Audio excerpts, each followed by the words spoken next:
Hello dear students. आज काव्य मंजरी पुस्तक का अगर सिलेबस अनुसार देखा जाए बच्चों, चैप्टर 9 में पढ़ाऊंगा और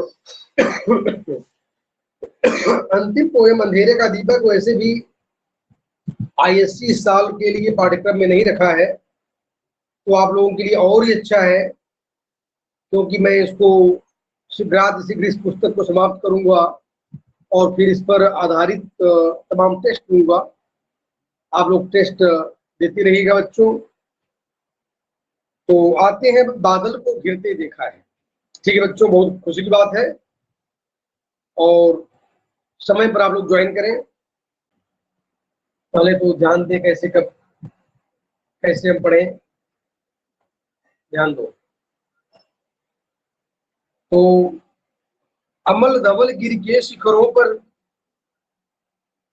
अमल धवल गिर के शिखरों पर बादल को घिरते देखा है, छोटे छोटे मोती जैसे उनके शीतल तुझने कणों को मान सरोवर की उन स्वर्णिम कमलों पर गिरते देखा है, बादल को घिरते। क्या सुंदर भाव है, कवि की कितनी प्यारी कल्पना है बच्चों। कभी हमारे नागार्जुन जैसे आप लोग कभी कभी घूमने के लिए जाते हो, लेकिन आजकल बहुत से बच्चे घूमने नहीं जाते हैं। एक एग्जाम है, वो एग्जाम है, एग्जाम में व्यस्त रहो, लेकिन समय निकाल करके एग्जाम खत्म हो घूम भी लिया करो कभी कभी। तो कभी हमारे कहाँ घूमने गए हैं, ध्यान बच्चों, वे घूमने गए हैं हिमालय का पर्वतीय जो क्षेत्र है, हिमालय का तलहटी क्षेत्र। कुछ दूर तक चढ़े भी होंगे, हिमालय के जो एरिया है, हिमालय के ऊंचे जगहों पर चढ़े हैं, बड़ा सुंदर दृश्य दिखाई देता है बच्चों। कहते क्या है, यानी कभी वहां गए हुए हैं और आकर के जो देखा, उन्होंने जो देखा है उसको कविता लिख डालते। भाई जब हिमालय के तलहटी क्षेत्र में गया, कुछ ऊपर तक गया, तो मैंने क्या देखा, उस देखे हुए दृश्य का बड़ा ही मनोहारी चित्रण समस्त जनमानस के सम्मुख अपनी कविता के माध्यम से प्रस्तुत किया है। क्या लिखते हैं बच्चों, अमल धवल गिर के शिखरों पर, धवल माने एकदम साफ सुथरा, अमल स्वच्छ, गिर के शिखरों पर, यानी हिमालय पर्वत है, उसकी चोटी जो है कैसी दिखाई दे रही, एकदम दूध के समान धवल स्वच्छ, दूध के समान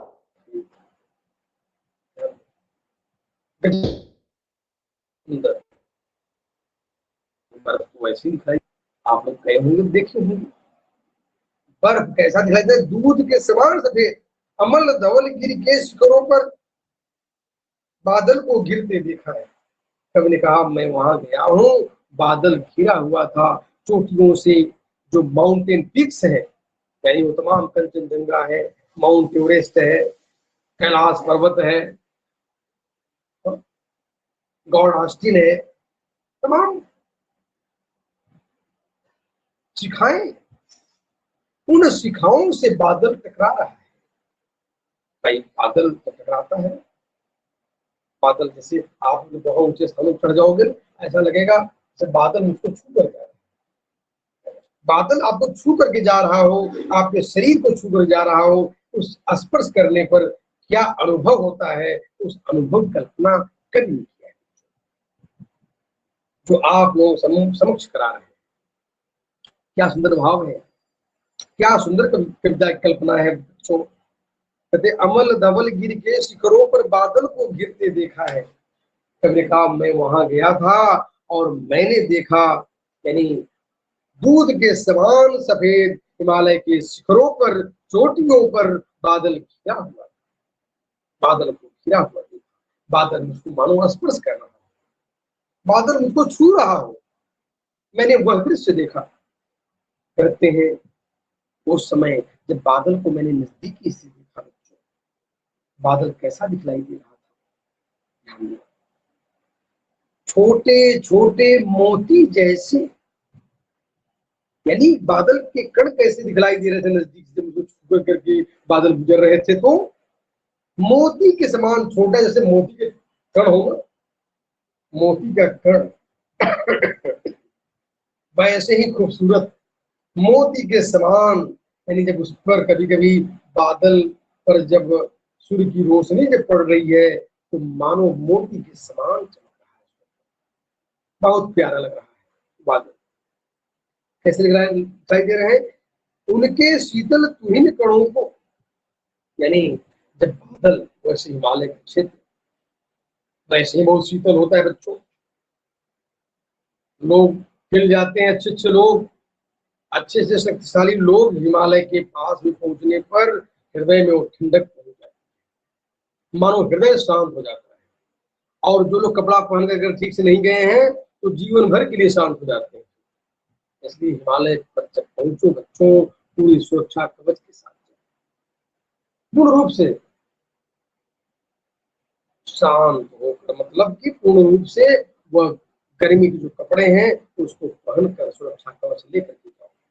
कवि ने कहा उनके शीतल तुहिन कणों को, तुहिन माने बर्फ, यानी बर्फ के छोटे छोटे कणों को मैंने देखा, बहुत नजदीकी से देखा, और बादल चारों तरफ घिरा हुआ था, यानी हिमालय की चोटियां थी, चारों ओर बादल ही बादल घिरा हुआ था बच्चों। कहते हैं जब आप गए हो अगर मानसरोवर, मानसरोवर कभी यात्रा अगर करोगे तो आपको पूरी कविता याद आ जाएगी बच्चों, नागार्जुन याद आ जाएंगे। अगर नागार्जुन, मैं दावे के साथ कहता हूँ, कोई बच्चा अगर नागार्जुन की कविता बादल गिरते देखा है, अगर पढ़ा है, तो जब भी आप हिमालय के तलहटी क्षेत्रों में जाओगे नागार्जुन आ जाएंगे, याद आ जाएंगे, उनकी कविता भी याद आ जाएगी। दिन में तो आप देखते हुए मस्त रहोगे, लेकिन रात की आत्मा में नागार्जुन जरूर मिलने चले आएंगे कि हाँ मेरी कविता कैसी लगी, आप पूछेंगे आपसे। क्या बच्चों, वाकई मानसरोवर, हिमालय की अगर यात्रा करोगे बच्चों, मानसरोवर की यात्रा जरूर करना। एक चीज आपको बता रहे हैं बच्चों, मानसरोवर के उन स्वर्णिम कमलों पर गिरते देखा है। मैंने क्या देखा बच्चों?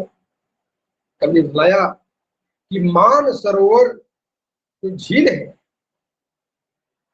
मानसरोवर का झील, उसमें कमल खिले हुए थे।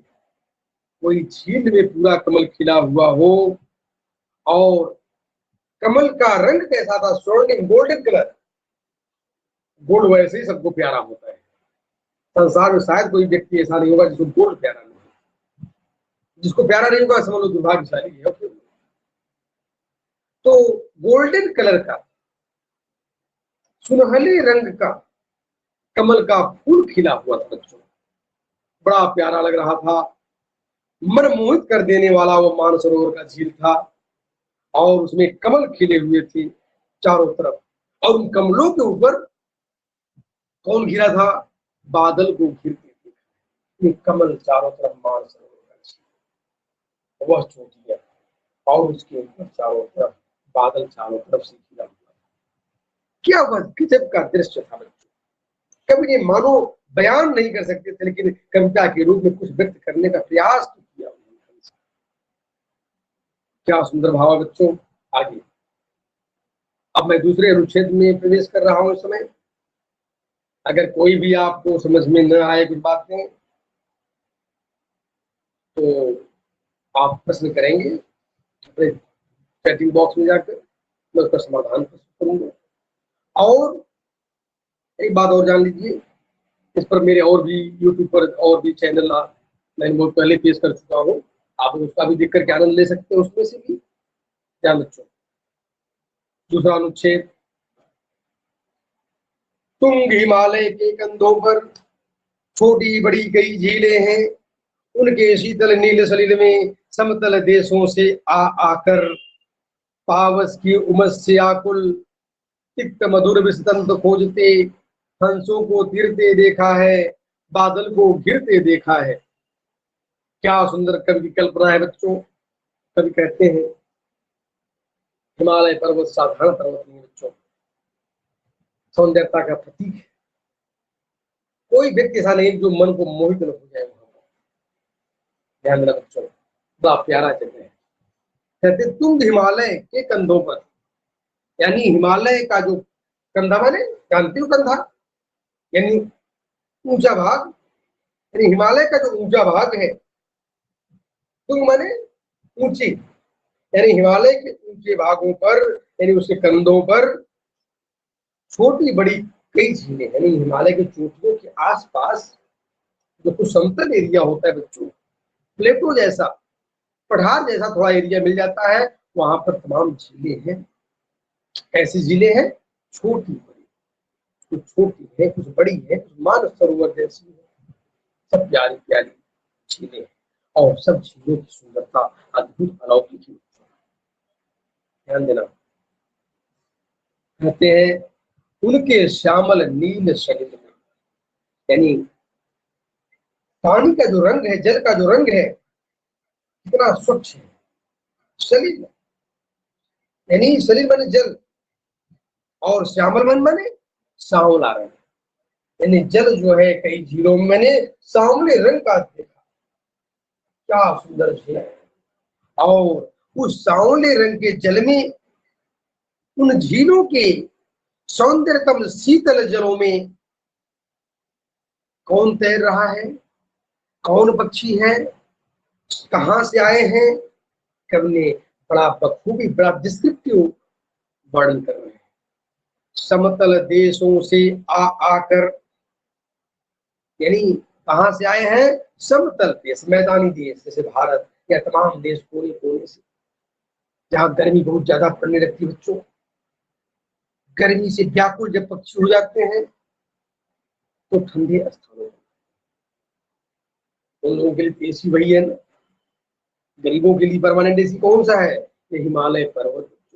अगर हो सके कोई पैदल पहुंच जाए, गाड़ी से पहुंच जाए, तो जीवन पर्यंत वहां एसी है, परमात्मा का दिया हुआ एसी।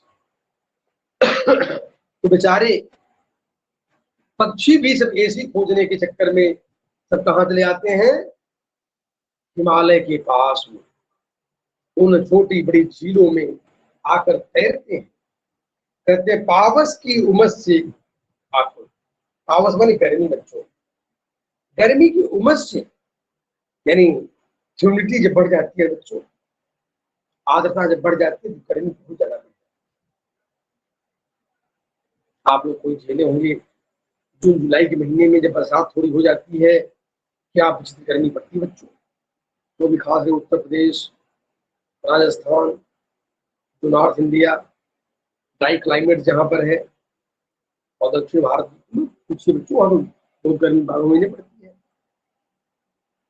कवि ने कहा पावस की उमस से आकुल, गर्मी के उमस से व्याकुल होकर तमाम छोटे बड़े पक्षी, तमाम हंस भी वो आ जाते हैं कहां पर, हिमालय के तलहटी क्षेत्र में आ जाते हैं। वहां पर उस जो पर्वतीय क्षेत्र है, जो वहां झीलें हैं, उन झीलों में आकर के तैरते हैं। क्या करते हैं, पावस की उमस से आकुल, गर्मी की व्याकुलता और उमस से व्याकुल होकर के वह हिमालय के झीलों के पास आ जाते हैं। तिक्त मधुर विषतंतु खोजते, यानी मधुर विषतंतु, वो अपने भोजन के लिए कुछ पक्षी उसमें कीड़े मकोड़े खोजते हैं, खाते पीते भी है कुछ पक्षी, तो वो अपने कीड़े मकोड़ों को खोज करके तिक्त मधुर विषतंतु खोजते, विशेष प्रकार के, यानी विषतंतु कीड़े मकोड़े, उसको वह खा करके संतुष्ट होते हैं। तो मानो विशेष प्रकार का भोजन उस हिमालय के पास में खोज रहे हैं, और खोज रहे हैं, और उसमें कुछ तो हंस, उस जो वहां का जो मानसरोवर के पास जो झीलें हैं, छोटी बड़ी बहुत सारी झीलें हैं, उन झीलों के जल के सतह पर, उन तरंगों की सतह पर, वाह, हमने क्या सुंदर लिखा, हंसों को तिरते देखा है। यानी हंस गर्मी की व्याकुलता से उमस होकर के अद्भुत आनंद ले रहा है, वह तैर रहा है कहा, वह मान सरोवर की झीलों में और जो छोटी बड़ी झीलें हैं हंस तैर रहा है। पक्षियों में हंस सुंदर होता है, प्यारा होता है, अद्भुत होता है, तो पक्षी तैर रहा है, कभी देखे हुए हैं। और कहते हैं हंस तैर रहा हो झीलों में और बादल चारों तरफ घिरा हुआ हो,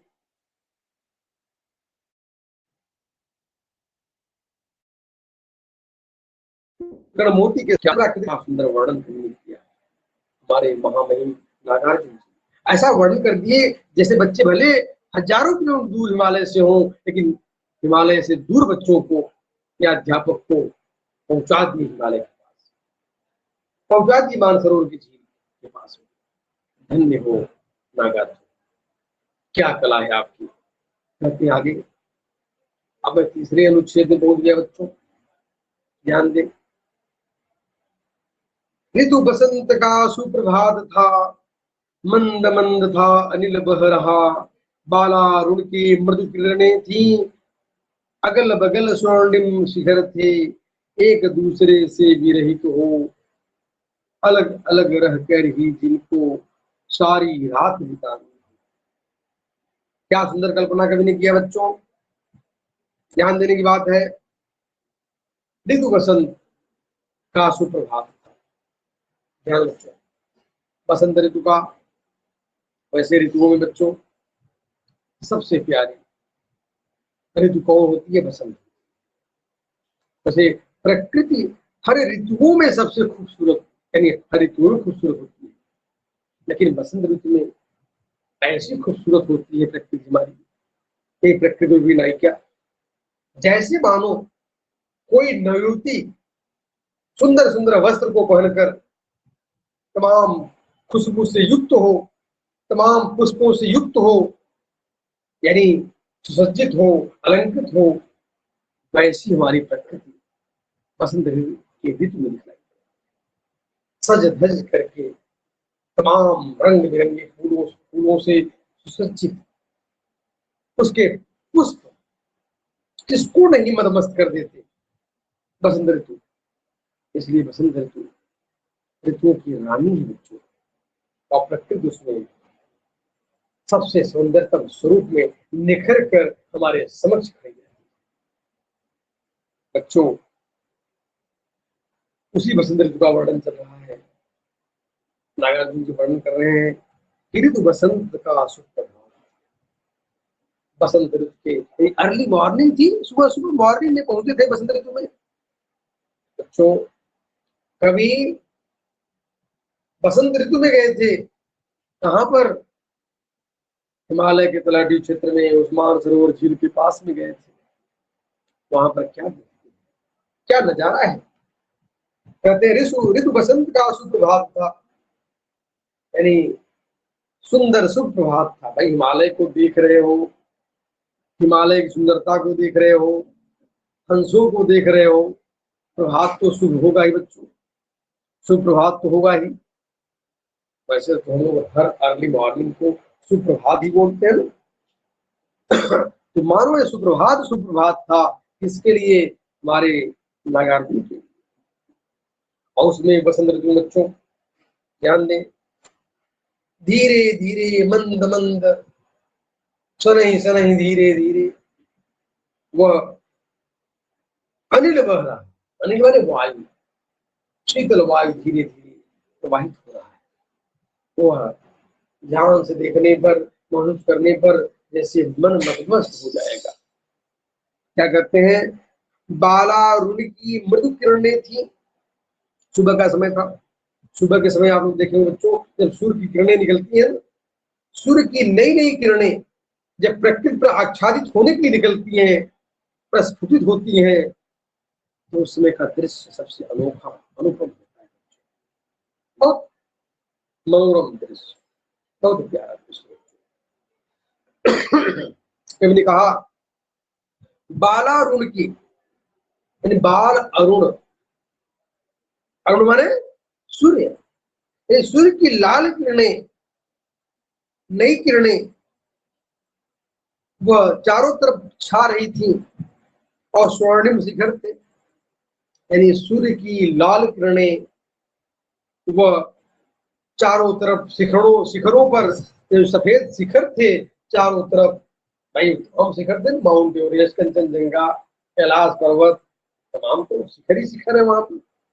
उन शिखरों पर जब सूर्य की लाल किरणें जब पड़ रही थी, वह शिखर कैसे दिखलाई दे रहे थे? स्वर्णिम, गोल्डन कलर के दिखाई दे रहे थे सुबह के समय में। सूर्य की वैसे भी सुबह किरणें होती है ना बच्चों, हल्की लाल पीली होती है, बड़ी प्यारी होती है सुबह किरणें। जैसे शाम के समय का भी बहुत प्यारा होता है। बहुत कम कवियों ने शाम के समय का, संध्या के समय के सूर्य का वर्णन बहुत कम कवियों ने किया है।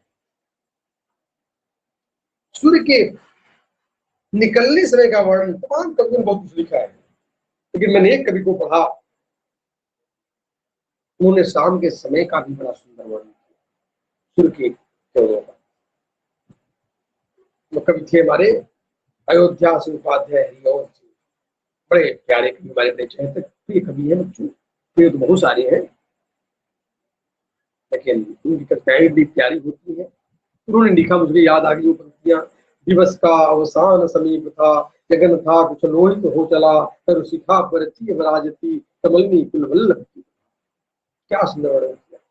ये सूर्य कमलनी कुलवल्लभ की प्रभा के समान उसकी आभा निकल रही थी शाम के समय। क्या बच्चों, नागार्जुन जी नाराज हो जाएंगे, नागार्जुन कविता में पढ़ा रहा हूँ, नागार्जुन को पहले समाप्त करो, इसके बाद बाकी और कवियों की चर्चा होगी। बच्चों ध्यान दो, क्या लिखते हैं? बालारुण की मृदु किरणें थी, अगल बगल स्वर्णिम शिखर थे।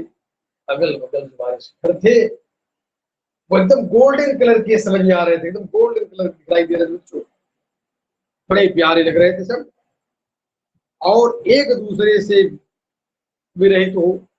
उस समय क्या हुआ ना, सुबह के समय में कभी बड़ा सुंदर दृश्य का वर्णन करने जा रहा है। बहुत ही सुंदर, वह साहित्यिक भी है, आध्यात्मिक भी है, सामाजिक भी है। कैसे होता बदला दूंगा। एक पक्षी और चातक पक्षी, और चातकी पक्षी, उसकी प्रेम क्या है? उसकी पत्नी है। ध्यान बच्चों, चातक की पत्नी, चातकी जो है उसकी प्रेमिका है। दोनों सुबह मिलते हैं। वो श्रापग्रस्त पक्षी है, क्योंकि श्रापग्रस्त है, उसको माना जाता है, ऐसा शास्त्रों में है कि प्रभु श्री राम जब वे सीता के वियोग में वन वन भटक रहे थे, तो चातक पक्षी से पूछा, चातक चातकी दोनों बैठे हुए थे, प्रेमालाप में मस्त थे। प्रभु श्री राम ने उनसे पूछा कि मेरी सीता को आप लोगों ने देखा है? सोचो बच्चों, क्या समय था वो, कि पक्षियों से भी लोग बातें किया करते थे किसी जमाने में। आज तक तो हम लोग आदमियों से भी बात करने में संकोच करते हैं। क्या युग आ गया। पहले लोग पशु पक्षी कुत्ते बिल्ली से बात करके उसकी मनोभावनाओं को समझने का प्रयास करते। आज हम कहाँ पहुंच चुके हैं? कैसा था, कैसा कर मनुष्य मनुष्य के बीच में संपर्क नहीं, पशुओं की बात ही दूर है बच्चों। तो मैंने बतलाया यहाँ पर कि प्रभु श्री राम ने उसको श्रापग्रस्त दे दिया कि जब जवाब नहीं दिया उस पक्षी ने, तब उन्होंने दिया कि जिस तरह से मैं वियोग में तड़प रहा हूँ, उसी तरीके से तुम लोग भी वियोग में तड़पोगे। रात में आज के बाद से मुलाकात, सुबह भले मिलोगे, यहाँ रात जब हो जाएगी तो आप लोग मिल नहीं पाओगे। ऐसा ऐसा और भी तमाम पुस्तकें और भी उनके ऊपर, चादर जाति के ऊपर कुछ और भी कथाएं व्यक्त करते हैं। खैर यहाँ पर ये सब बातें लिखने की कोई आवश्यकता विशेष नहीं है। अगल बगल स्वर्णिम शिखर थे, एक दूसरे से विरहित हो, अगल अलग अलग रहकर ही जिनको सारी रात बितानी होती। यानी वह चातक और चातकी पक्षी अलग अलग होकर के सारी रात बिताते, श्रापग्रस्त हो गए हैं। क्योंकि अब पेज नंबर 28 में आ जाइए आप लोग।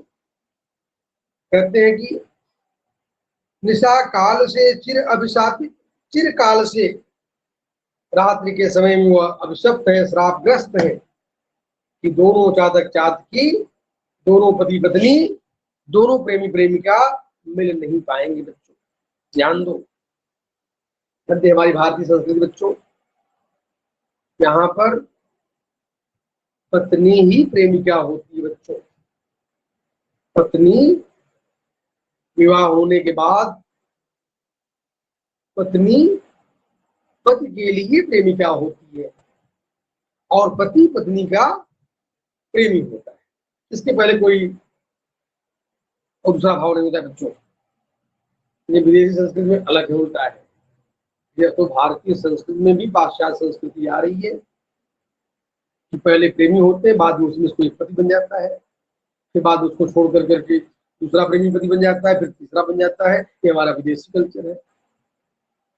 तो मैंने इसका जिक्र इसलिए किया क्योंकि भारतीय संस्कृति गरिमा हम बच्चों के, यानी हमारे समाज के नवयुवक बच्चों के हाथों में है, इसलिए उसका पालन करते हुए हम अवश्य आगे बच्चों ध्यान दें। तो कहा उन्होंने बड़ी सुंदर बातें बताई।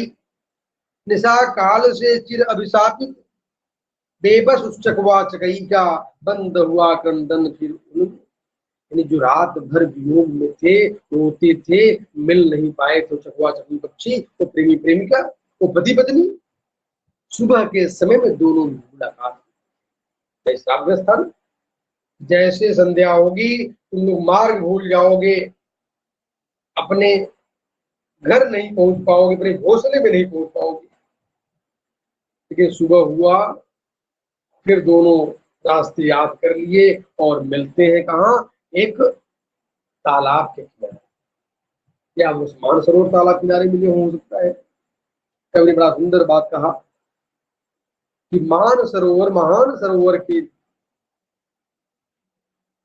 किनारे मैंने चातक चातकी पक्षी को प्रेमालाप करते हुए या प्रेम के झगड़े करते हुए मैंने देखा हूँ।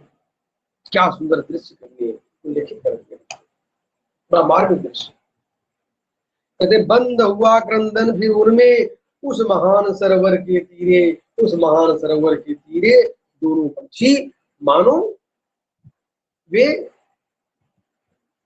जो रात्रि भर जो वे दोनों रो रहे थे, अब उनका रोना समाप्त हुआ।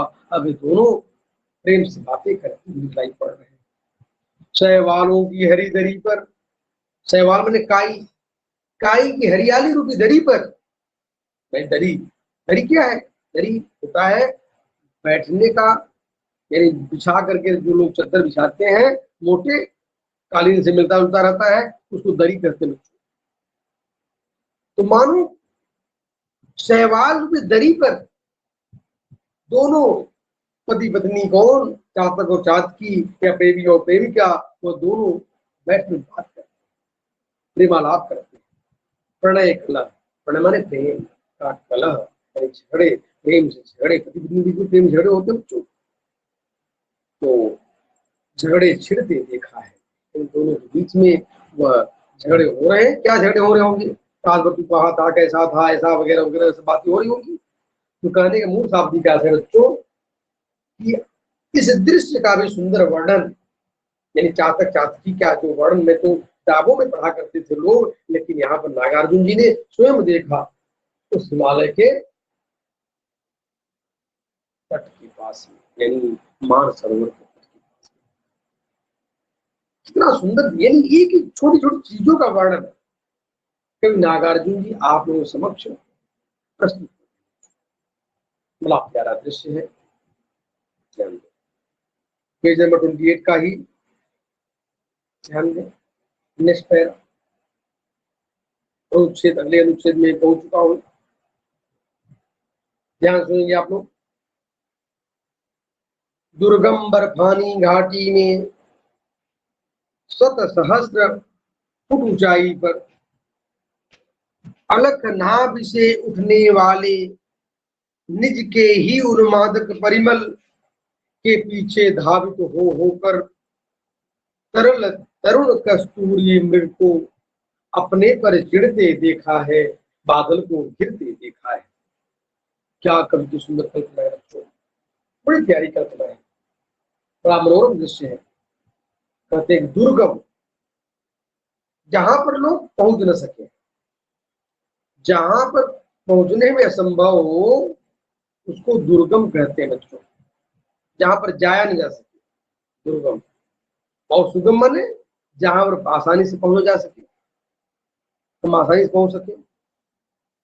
ये बच्चों ध्यान दो, दुर्गम बर्फानी घाटी में, यानी जिन बर्फानी घाटियों पर लोग पहुंच नहीं पाते हैं, उन बर्फानी घाटियों, बर्फीली घाटियों पर, बर्फीली घाटी किसे कहते हैं बच्चों?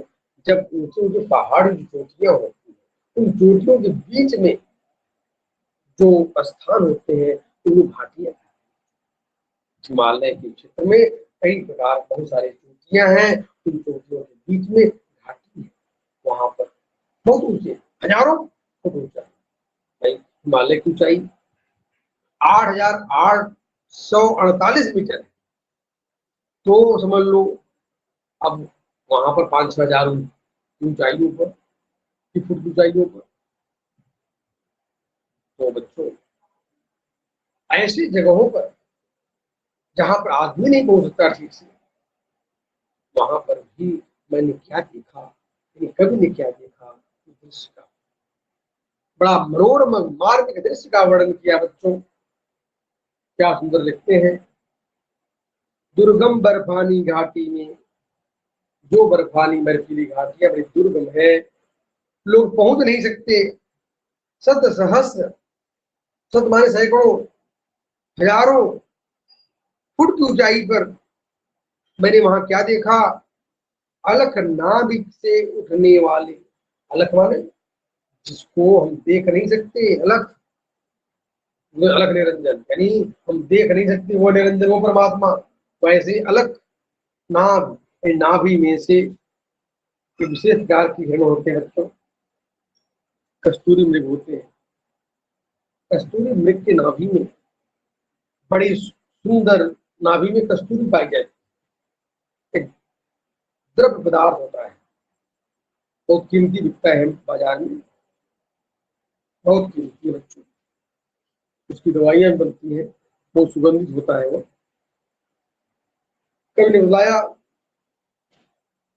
कि वह जो कस्तूरी मृग होता है उसके नाभि में से ना, जब वह कस्तूरी का पदार्थ जब प्रवाहित होता है, सुगंध निकलता है, उस सुगंध में कस्तूरी के सुगंध में कस्तूरी मृग दीवाना हो जाता है, पागल हो जाता है। यह सुगंध कहाँ से आ रही है, दीवानी हो जाती है।